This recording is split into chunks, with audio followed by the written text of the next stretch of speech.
तर मी गेल्या जवळ-जवळ वर्षभरापासून जिम करतोय, व्यायाम करतोय, बॉडीला एका शेपमध्ये आणण्याचा प्रयत्न करतोय. बट मला रिझल्ट ह्या आत्ताच्या 6 महिन्यांमध्ये मला चांगले दिसायला लागले. याची कारणं तुम्हाला व्हिडिओमध्ये पुढे कळतील. सो व्हिडिओ शेवटपर्यंत बघा.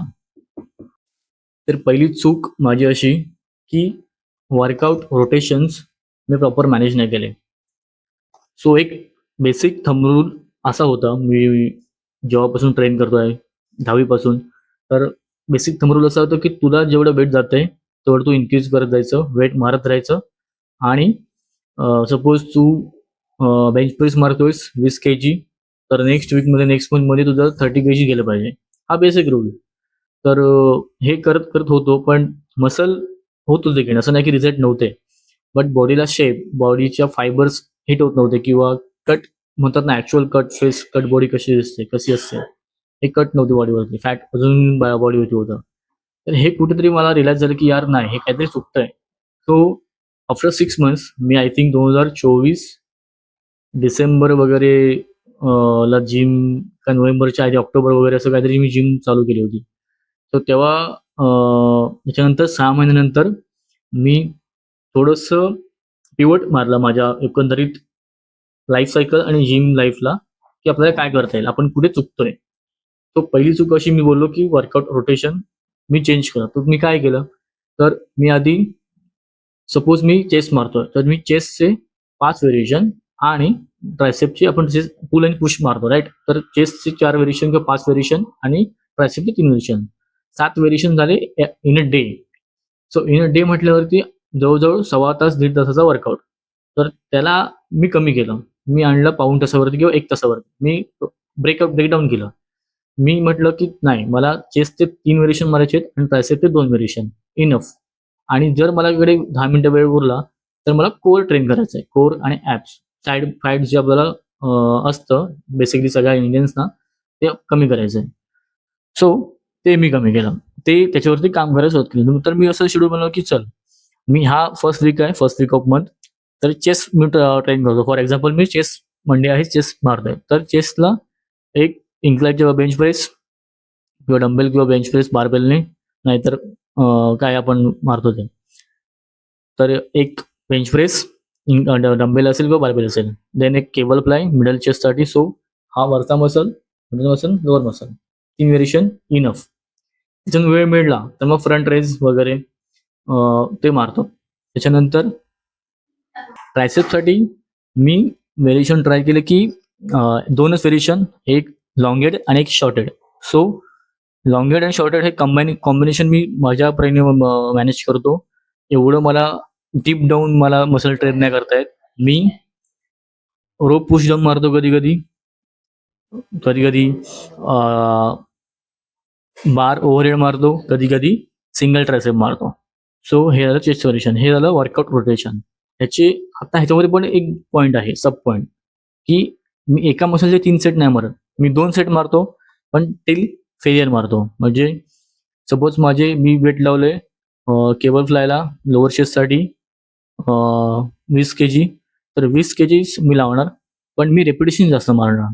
त्याच्यामुळे माझ्या बॉडीवरती कम्प्रेशन हिट होणार, बॉडी मसल हिट होणार, टेन्शन येणार मसलला आणि मसल चांगला ग्रो होणार किंवा कट चांगला येणार मसलला, लोअर चेस्टला.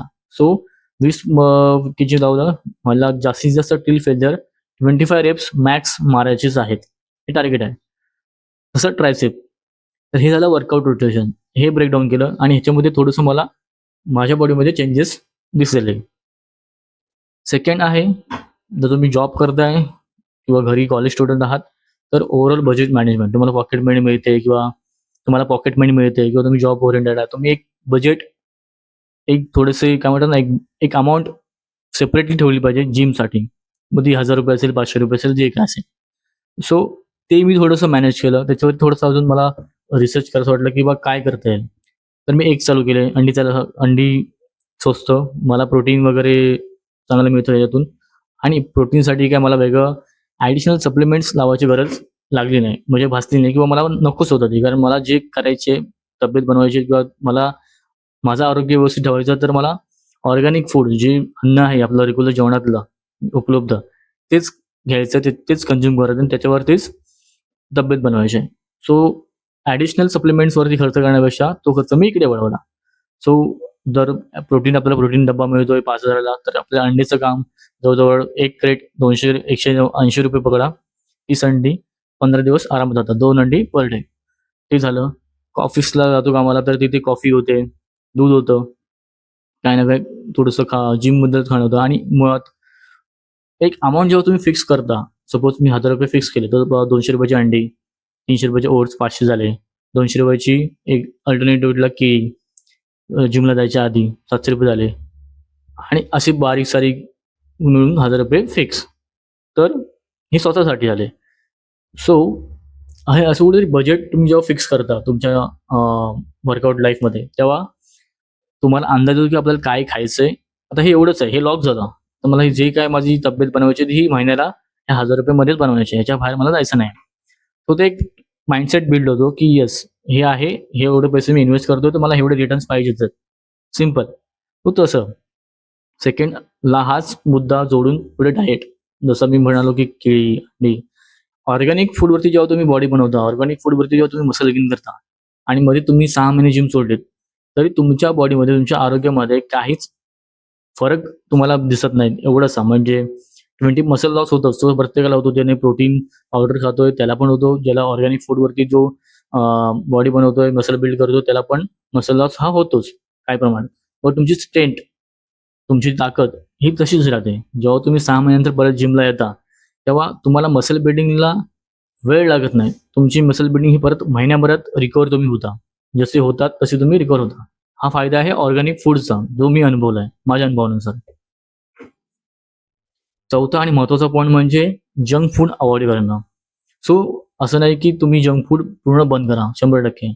टप्प्याटप्प्यात. आधी 50% तुम्ही सपोज महिन्याला 4 वडापाव खाताय, तर ते 2 वरती आणा. हळू-हळू 1 वरती आणा. हळू कमीच करा. सो जंक फूड जेवढं तुम्ही त्याच्यामध्ये ऑइल असतं, कॅलरीज आपण किती खातो, फॅट असतं. तुम्ही कट फेजवरती आहात, तर तुम्हाला फॅट पूर्णच बंद करायचं आहे स्नॅक्स फूडमध्ये. सो फास्ट फूडमध्ये, जंक फूडमध्ये हे भरपूर काही ना काही बऱ्याच गोष्टी असतात. त्या आपल्याला आरोग्याला किंवा आपल्या बॉडीला हानिकारक असतात. तो त्या टाळायचा प्रयत्न करा. महत्त्वाचा पॉइंट.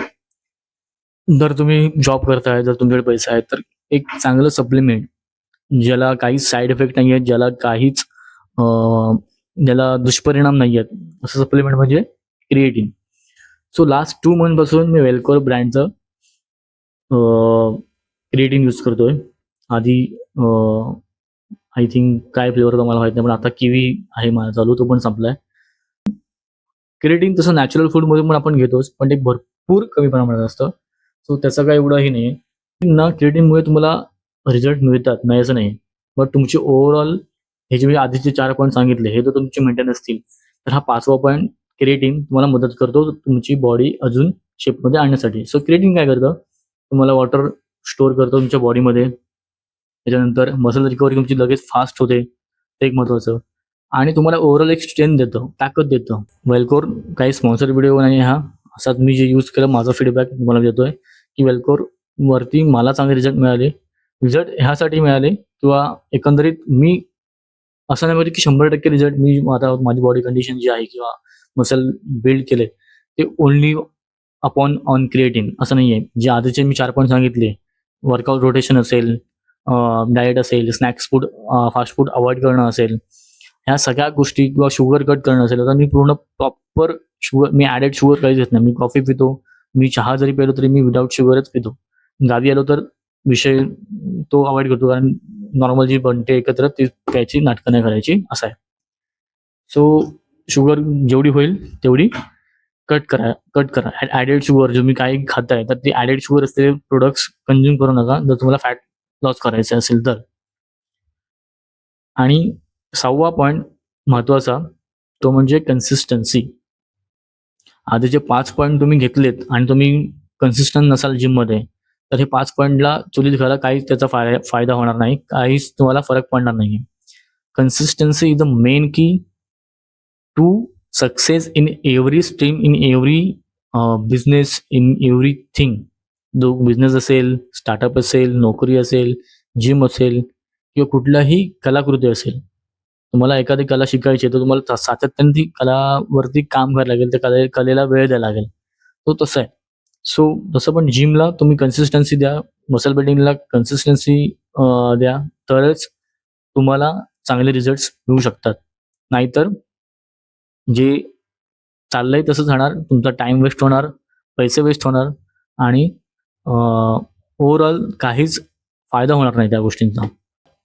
तर ह्या होत्या माझ्या काही चुका. तुम्हाला हा व्हिडिओ कसा वाटला? तुम्ही कुठे चुकताय किंवा तुम्हाला अजून कुठल्या टॉपिकवरती व्हिडिओ बघायला आवडेल, कमेंटमध्ये नक्की सांगा. व्हिडिओ आवडल्यास व्हिडिओला लाईक करा, चॅनलला सबस्क्राईब करायला विसरू नका. Thank you. Your well wisher signing off.